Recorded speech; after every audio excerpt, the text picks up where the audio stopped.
Now, it's the 2026 FIFA World Cup first round of matches that is done and dusted. I mean, we've all seen teams performing wild and some surprising teams also showing their capabilities in the just first round. Now, the Black Stars of Ghana, despite the disappointing performance, they picked up the maximum 3 points in the game against Panama. But the big question remains, how would they fare against England and then Croatia? But I've been joined here by Force and my colleague as we talk more about the first round of matches. I mean, were you really impressed with the fact that some teams have refused to show up? You talk about the likes of Spain and Cape Verde. Spain failed to win their game against Cape Verde. For Black Stars, we picked up the maximum 3 points despite all the disappointments. England, our group opponents, also defeated Croatia. This plus many other matches I'll be looking at in the first round of the 2026 FIFA World Cup currently ongoing in Canada, USA, and then Mexico. All right, so first, now great to have you here. Thank you.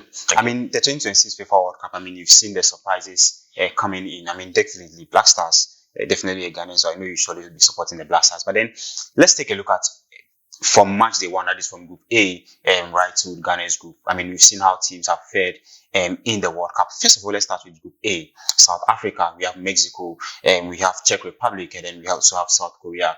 I mean, these four teams, what were your expectations in the first round of matches? I mean, South Africa losing by 2-0, and then Czech Republic also losing by 2-1 against South Korea. Tell me about the results. Were you impressed about the results? Well, I wasn't really impressed, because as rightly indicated, as an African, my interest is much more in the African teams and the performances that they are going to put up in the World Cup. And for South Africa to have lost their first match against Mexico, especially to a Mexico team that is not that great, that is not that doing well, you understand? So to me, I think that is where the problem is. But as a host nation, they came into the tournament or into that particular match with the mindset that they at least have to get a win. Because you can play at the Azteca Stadium in your own backyard and then not do well. So that is where the problem was for South Africa. And on the day, I think that South Africa did play as if they haven't been to the World Cup before. They played without experience. They played without any tactical ingenuity.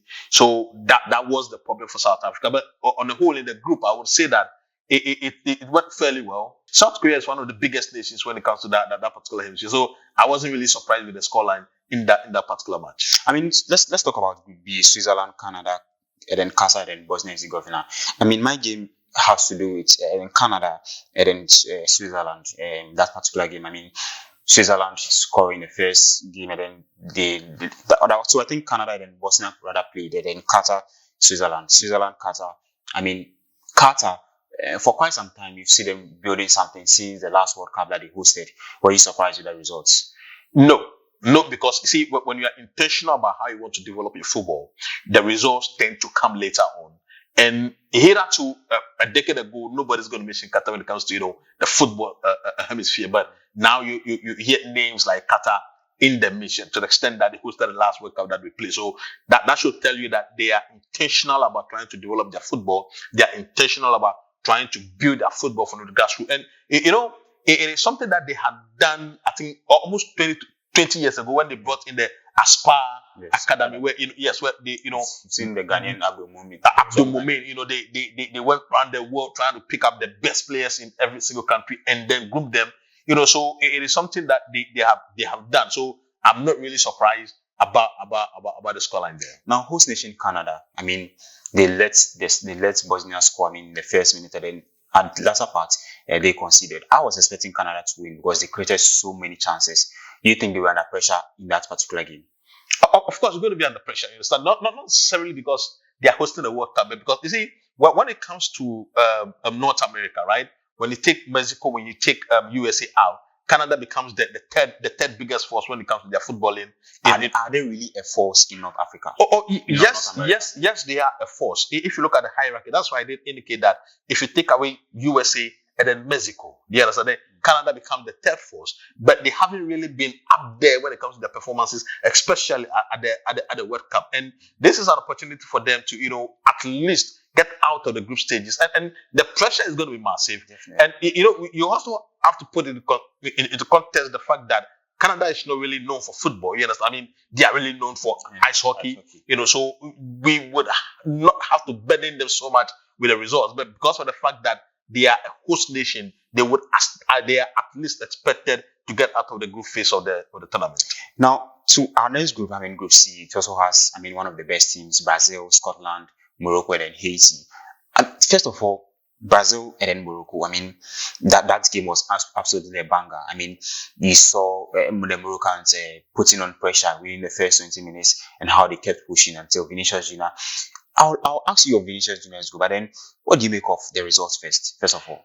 I'm not surprised because prior to that match, I did make a video indicating that Morocco is a tough nut to crack. You understand? Because if you look at the past couple of years, they've done their things right to the extent that they were in the finals of the African Cup of Nations. They were in the semis of the last World Cup that we played. So it just goes to indicate the fact that their performances over the last couple of years wasn't a fluke. You understand? Because the foundations have been laid and they are now reaping the reward. So I was very clear in my mind that should Brazil underrate Morocco, it is going to be difficult for them to get a point. And on the day it was difficult because Morocco were not scared. Morocco were bang on, attacking from minute 1 to minute 90. And if not because of that sumptuous goal from Vinicius Junior, Morocco should have and could have carried the day. So it is just indicative of the fact that Morocco is not scared of any other team in this tournament because they know that they have the confidence, they have the skill set, and they have the players to match any other team in the tournament. Yes, so I did mention that I was going to talk about Vinicius. You look at that particular game. Rafinha and the other players on the right side were missing. Do you think Vinicius Junior played a critical role in this particular game, especially leading to his goal? Because from the start of the game to the end of the game, Vinicius Junior was the only one doing most of the work. What do you think Brazil should be doing in their next game? Brazil have got probably the biggest players when it comes to international football. And don't forget that they have the biggest name when it comes to international football. There's absolutely including their manager. Yes. So they've gotten all the elements together, all the elements that come together to make a nation want to win the World Cup because they've got all the best coaches in history. They've got history behind them. They've got heritage behind them. They've got a nation that understands what football is and what football can do for them. So, but you can have all the qualities, but are you able to let them gel? Are you able to let them understand the concept? Are you able to let them interpret the role? There's a difference between playing a role and then interpreting the role and then letting the players understand how they are supposed to interpret that role. It's like acting a movie. There are roles that you have to bring to life. So in the same way, players have to bring to life the tactics, either a 4-2-3-1, a 3-4-3. So, but on the day, I would say that the team did not really do well. You understand? Not necessarily because they lack quality, but because the opposition was also good on the day. So sometimes you have to just juxtapose the performance against the opposition that they played against. So it is not necessarily because the players did not come to the party, but because of the opposition as well. Now, Haiti and then Scotland, these two teams were making a return to the World Cup after a very, very long time. Scotland getting the maximum 3 points through McGinn. He scored the only goal in that particular game. Scott McTominay, his side, they finally got a win in this particular game. What do you make of that one? Well, to be sincere with you, there are teams in this World Cup that are just happy to return to the World Cup. Because if you look at a team like Scotland, is Scotland and Haiti here to participate in the tournament, or they are just here to make a return to this? They are here to participate, and if there's an opportunity for them to do what they will do well, you understand. But the point is that qualification in itself is an achievement. You understand? Because if you look at Haiti, it's been long. We saw them at the World Cup. If you look at Scotland, the same thing. They've not been at their best recently, and the fact that they even qualified to the World Cup is a testament to the work that they've been able to do so far. So to me, I would say that Haiti against Scotland, it's a no-brainer.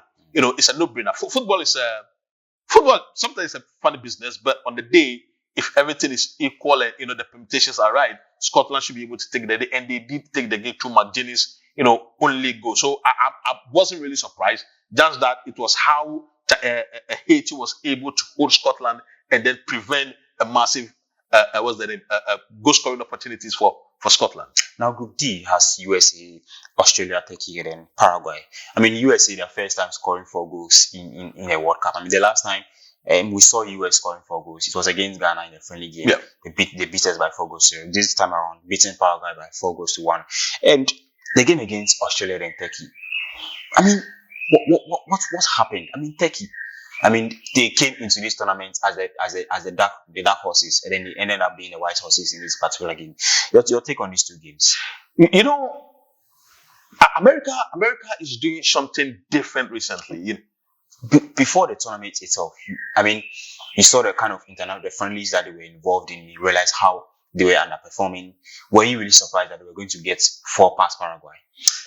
To be sincere with you, sometimes we overthink too much, because the pre-tournament friendlies are not really important, because they are just to test your tactics. They are just to test the players you've gotten, and I can tell you for the fact that some of the players that were used in those pre-tournament friendly matches are not a part of this World Cup squad. So that should tell you that is why it is even a friendly match.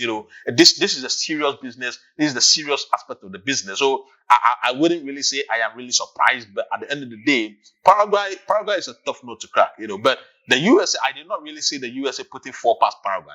But don't also forget that they've got Pochettino, who is a good coach, and they've got some interesting talent out there in probably Pulisic, Ahmed Musa, Balogun. So they've got some interesting young players out there. Timothy Weah, so they've got some interesting young players out there.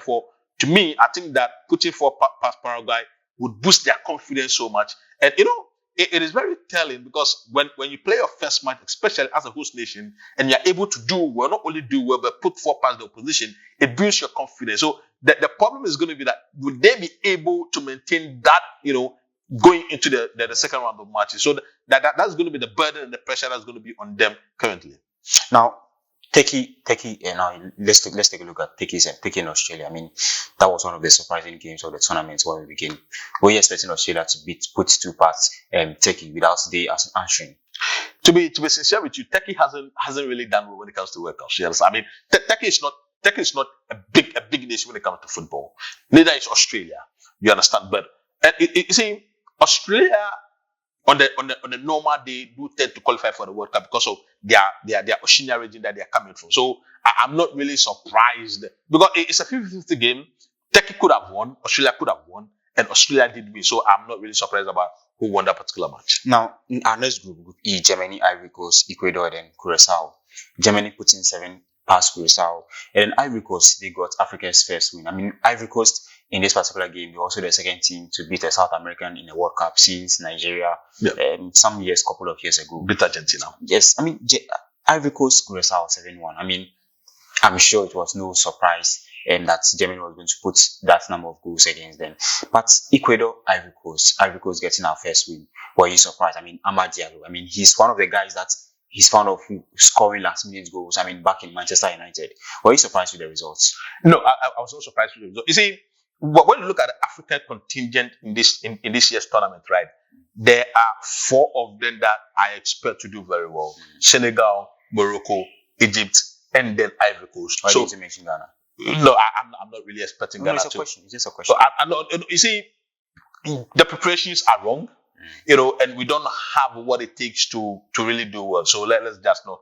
So these are teams that are intentional about how they want to build their teams, how they want to build their football. You understand? If you look at what Morocco has been able to do over the past 8 years, improving their grassroots football, trying to make sure as much as possible that their internal league is very, very well run. So and you see it in how their national team is playing. You look at what Senegal is doing. Senegal for the past couple of years. I mean, in the past 6 years, they won the African Cup of Nations twice. Morocco has gone to the finals. Ivory Coast has won it once. So it just tells you that the structures, the management behind the teams doing well. You see, the teams I have mentioned are not as if they are not doing well. They are doing well on the African continent, and they've gone to the World Cup, and you can see that they are doing very well. You understand? So I wasn't really surprised when Ivory Coast did get a win against Ecuador. Just that it was tougher than I expected. Because in the first time I realized that I mean, if you look at these two sides, Ecuador and Ivory Coast, I mean, these two teams are in the south, so definitely the physical is definitely going to get physical. It's going to get physical, and you see, when it comes to the physical aspect of the game, these are more black Yeah. people. So So you understand. so the physicality, there's not going to be much of a difference, but it boiled down to who wanted it more. You know, you see, football is about 90 minutes. It doesn't matter the number of minutes you play very well. And at the end of the day, if you're able to keep your focus, like Ivory Coast did keep their focus, and I'm not getting that goal in the dying embers of the game. So I'm not really surprised about the scoreline, but just like I rightly indicated, I was a bit surprised about how tough it was for them to get a win. Now, you said football is all about 90 minutes. Now, let's talk about Netherlands. I mean, this is one of the sides that always fail to win. And I mean, they are one of the teams that are hard to beat after every 90 minutes. If you want to defeat them, you need to go to the extra time. They played against Japan. They drew 2-2. We also saw Sweden getting 5 past Tunisia, 5 goals to 1. I mean, Tunisia, I'll come back to the game between Tunisia, but then let's take a look at Netherlands and Japan. 2-2 draw. I mean, Netherlands, it's been a long time since they lost a 90 minutes game. Playing 2-2. Was it really good for Netherlands? It wasn't.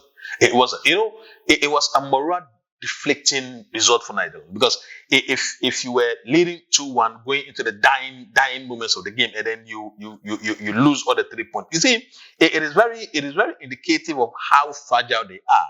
They're a good team. Every single tournament, Netherlands is going to be up there with the likes of Germany, England, Spain, Italy, should they have qualified, Brazil, Argentina, to be those who are likely to win the tournament. But they've always failed to flatter. I mean, the last time they did really well was, I think, in 2014. No, I think 2014. Yes. No. I think when they went to the finals. When they went to the finals, That was 2010. That was 2010 when they got beaten by Spain, right? Yeah. So that was the last time they went to the finals and then did really well. So they are a good team, but are they going to go above what we have always expected and then get into the quarters and the semis? I don't think that they have that capacity. And when you see, the Netherlands national team are just like the Belgium national team. They've got an array of players, generational talent, but they have always failed. And you can also compare them to the English. You understand? Because the English from 98 to like 2006, 2007 got some of the best players in the world. They've got some of the best managerial talent in the world, but they are not able to just go to a major tournament and then make it a banger and then win the trophy. I mean, let's talk about Tunisia, Sweden. Sweden putting 5 past Tunisia. I mean, Tunisia has been one of the teams that didn't concede a goal during the qualification stage until their head coach parted with the team, and they had a new coach. 5-1. Were you really surprised? Yes, I was surprised, because if a team should put 5 past Tunisia, it shouldn't be Sweden. Because when it comes to African football, Tunisia are one of the biggest giants. So I mean, they've been one of the biggest giants, but you look at that style of play hasn't really shown up. Even in AFCON, during the AFCONs. They haven't really shown up, but they are still a big team when it comes to football. I mean, what sense that they make that you're a big team? You see, Sweden is not a big team when it comes to European football. Sweden hasn't really made any impact in European football. You understand? So if you are just opposing these two teams, then there's no way that Sweden should put 5 past Tunisia. But on a scale, what I'm trying to say is that when it comes to African football, Tunisia is a big giant. Comparably, you can put Tunisia in the same league as Egypt, as Cameroon, as Ghana, as Cote d'Ivoire, as Senegal. So just that recently they've not been doing well. But it beats my imagination that at the highest level, they got beaten by Sweden by 5 goals to 1. That is my problem. It's not about the defeat, but the margin of defeat is my problem. So just that on the day, they did not turn up. And to the extent that they've sacked their coach Lamucci. So it's just was it right to sack? Oh yeah, of course. If the management feels that the team is not in the right direction, the team is not moving in the right direction, they have every single responsibility to make sure that the team is redirected to the course that they want to be on. Now, Group G, and that group was full of draws. New Zealand playing against Iran, that game ended 2-2, and then Belgium, Egypt 1-1. Your take on these two results? Well, to be sincere, the Belgium-Egypt match was my pick, because when Egypt got into the lead, I thought that they were going to hold on onto the lead. And you see, it's been a long time. Egypt have never had a win in the World Cup. So I really thought that against Belgium, having shot themselves into the lead, they were going to hold on and then get their first win in the tournament. So it just tells you how fragile some of these teams are. They are not able to keep the lead and then maintain the momentum for the whole 90 minutes. I rightly indicated that football is played until the final whistle is blown. So if you are in the lead, it doesn't mean that you won the match. So these are some of the few things that are negating the effort and the input of the African teams, they shoot into the lead and they are not able to maintain the momentum until the final whistle is blown. Now, another group of draw, that is Group H. Uruguay playing a 1-1 draw against Saudi Arabia, Spain and then Cape Verde. I mean, Spain, Cape Verde. I mean, no one thought Cape Verde was going to put up that spirited performance. The only problem with that performance was that they lacked an attacking force. I mean, defensively they were very, very good and they were very, very disciplined at the back. But attacking wise, what do you think Spain should have done? I mean, everyone was expecting Lamine Yamal to start, but the coach did make mention that he was injured, and that was why he came into the latter part. What should Spain be doing next in their next group game? I mean, Saudi Arabia also holding Uruguay to a 1-1 draw. Were you surprised about that result too? I'm not really surprised, because you see, one thing we have to tend to agree to is the fact that the World Cup is a World Cup of surprises. You understand? There's absolutely nothing that Spain could have done in that match, because if you have 25 shots and 7 on target, it means that you've done everything right in your attacking department. Just that the goalkeeper, who was the man of the match for Cape Verde, was fantastic on the day. You think his play, that his players, but defenders, midfielders, and attackers played a role? Because from the beginning of the game to the 9 minutes of the game, you saw how defensive most of the players were, except with the fact that they left one striker. But you look at Spain like this, you realize how organized they were. I mean, even if Cape Verde tried to get a counter attack, you could still have like about 3 or 4 Spaniards at the back. But then for the Cape Verdeans, I mean, about the entire squad were playing a defensive game. Do you think, what do you think the Cape Verdeans should have done in this particular game against Spain? The Cape Verdeans should not have done anything more. Yeah, but you see, there's always a game plan before a match and during a match. You understand? If the game plan is working, why should you change it? Or why would you want to change it? I mean, the game plan, you see, we have game plans, like I rightly indicated. The game plan is not to get overhauled, not to get overmowed. You understand? The game plan was working. So what were they going to do? They were absolutely not going to change anything. If you are able to play against Spain and then get a 0-0 drawn match, it means that what you've done very well. And you also have to realize that at the end of the day, there are easier matches in that group.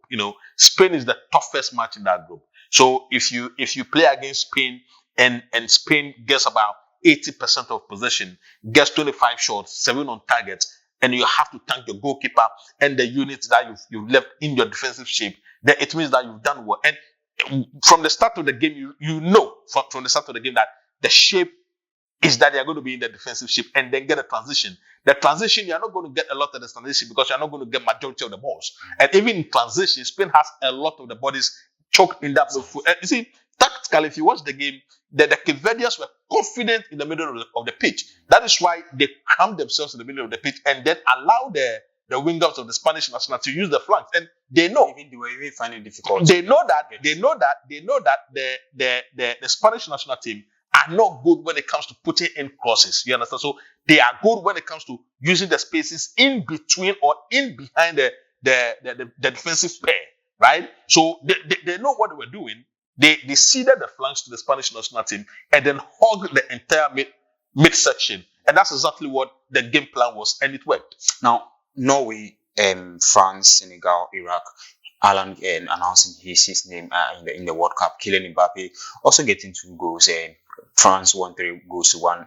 And Norway were winning their game. I mean, these 2 sides, Norway, France, Senegal. I mean, for Iraq, I mean, prior to the tournament, they played against Spain and they were due 2-2. And then heading into this tournament, they lost. Your take on these 2 particular games? Friendly matches are just to test tactics and players. They are not really indicative of what is going to happen in the main tournament. I was surprised France beat Senegal. I have always said that to win tournaments, you need a good defensive team. You understand? But to also win tournaments, you need strikers who can bang in the goals. And on the day, if Senegal had a better striker, more than Jackson, it would have been easier for them to have won the match because they created enough chances for them to shoot into the lead before France took the lead through Kylian Mbappe. So I think that it is Senegal themselves who lost that match. It is not because they were not good on the day. Now, finally, let's just wrap up. I mean, Portugal, Congo, DR Congo, Colombia, then Uzbekistan. Your final take on that. Then finally take Croatia, then England, Croatia, England, and Ghana, Panama. Well, I think that the most difficult thing for Portugal is the fact that are they still going to be integrating Cristiano Ronaldo, because we know at age 40, 41 years, he doesn't have the legs again. But against Congo, it was always going to be a tough match because of the physicality and the nature of the game. So I wasn't really surprised with the 1-1 draw. And then Ghana, Panama, like rightly indicated, it wasn't a match that I was really enthused about. Really boring. Because I thought that Ghana at the end, the most important thing was the most important thing is to win, but you should beat Panama convincingly. But the most important, they won. So England, Croatia, I mean. Tough match. But at the end of the day, you have to get a job done. And England did get a job done. Now let's talk about. I mean, a quick wrap up of now match day 2. I mean, we've seen how the teams have fared in the first round. Second round, how do you think? Just give me some picks, but then take Ghana and England and some few other matches that you think should be your. Well, as a Ghanaian, I think that the pick is going to be between Ghana and England, and a match that I don't think that we have any chance at. Because based on the matches that both teams have played, England against Croatia, if you look at that match, if you just oppose that to the match that we played against Panama, if you look at the tactics, you look at the personnel, if you look at the mentality of the two sides, I don't think that we stand a chance against England. All right, so you heard my colleague Falls on the first round of matches in the 2026 FIFA World Cup that's just ended. The first round, I mean, the second round we'll see Ghana take on England, and then in our final game we'll take on Croatia. But what do you think? What do you make of the matches in the first round? Now Ghana will be taking on England in the second round. Do share your predictions with us in the second round of matches that will be coming up. My name is Amos Mama Boy.